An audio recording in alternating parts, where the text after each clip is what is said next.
dan memanennya. Adegan kembali ke masa lalu, ketika Gaku ditusuk oleh ninja klan Fuma yang ternyata Yosuke. Gaku terjatuh ke laut. Soichi melemparkan kunai ke pembunuh Gaku. Keluarga Tawara menangisi kematian Gaku. Tiba-tiba Yosuke dan 3 ninja lainnya bangkit kembali. Yosuke dilindungi topengnya dan melihat salah satu ninja yang sedang sekarat, dan Yosuke menusuknya, dijadikan kambing hitam sebagai tersangka penusukan. Kelompok klan Fuma pun pergi dari sana. Tim pembersih pun datang. Mereka bersiap membersihkan TKP, dan para shinobi klan Fuma yang selamat kembali ke markas mereka.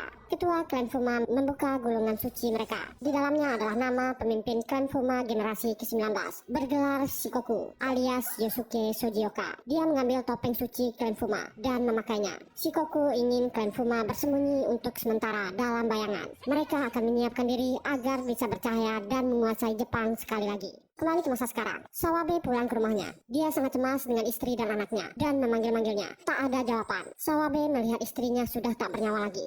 Lalu dia teringat anaknya. Ternyata buah hatinya juga telah dihabisi. Dia sangat sakit hati karena telah dibuang oleh Gentekai. Tak lama Haru pun keluar dari markas sekte Gentekai. Karen bertanya dengan cemas, apa yang terjadi? Apa dia kenal dengan Yusuke? Haru marah karena Karen terus bertanya. Dia belum bisa menjawab semua ini, tapi dia akan melindunginya. Haru pun pergi. Sementara di pabrik, Soichi akhirnya hanya foto dengan Riku dan ibunya saja. Soichi merasa sedih. Dia mendatangi Mayuko dan meminta maaf karena telah mengecewakannya. Semua anggotanya tak bisa hadir.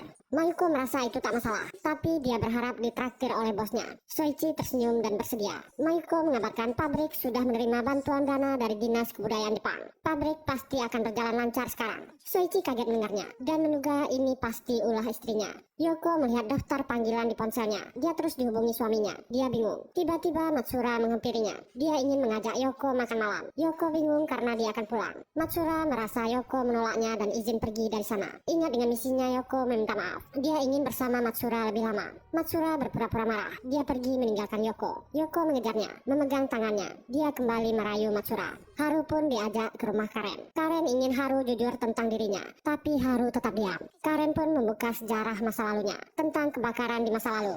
Dia adalah anak birokrat yang meninggal karena ayahnya tahu rahasia negara. Dia diselamatkan oleh orang-orang misterius. Karen mengaku dia tahu sesuatu tentang keluarga Haru. Dia menunjukkan investigasinya selama ini. Pertemuan mereka selama ini bukan kebetulan. Karen mengumpulkan artikel tentang keluarganya.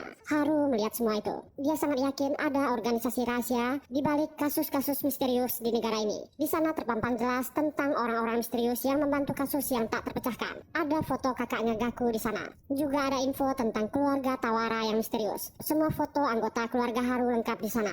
Juga ada dirinya. Semua yang dibilang Hamayashi tentang Karen benar adanya. Karen berkata dia tahu Haru bukan orang biasa. Siapa dia sebenarnya? Haru memilih menyangkalnya. Dia hanya orang normal. Dia minta maaf dan harus pergi. Karen berkata, jika Haru pergi, dia akan menulis semua ini dan mempublikasikannya. Haru tak peduli dan pergi dari sana. Sementara di Dinas Kebudayaan, Oki berhasil menyatukan kertas yang dihancurkan oleh pria kantoran yang dihabisi Sawabe. Dia mendapatkan nama kapalnya, Frontier Road. Oki memberitahu jika korban yang selamat adalah pelakunya. Hama pun senang, mereka sudah memiliki petunjuk. Hama ingin keluar. Tiba-tiba dia ditelepon oleh Soichi. Soichi marah karena Hama memberi misi ke Yoko. Hama beralasan istrinya sendiri yang mau melakukannya. Soichi sangat marah, keluarganya tak boleh diganggu. Tapi Hama tak yakin, meminta Soichi kembali menjadi shinobi.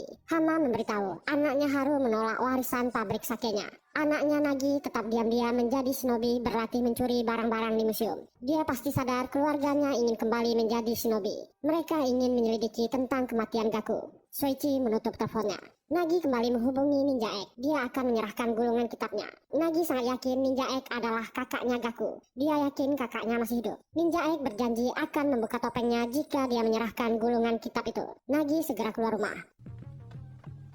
Tapi dia sebenarnya sudah diintai Detektif Omi dan rekannya Chihiro. Sebagai ninja, dia tentu tahu telah diikuti. Nagi berpura-pura masuk ke kafe dan memesan minuman. Detektif wanita ini mengintai dan melihat Nagi ke kamar mandi, lalu kembali ke meja.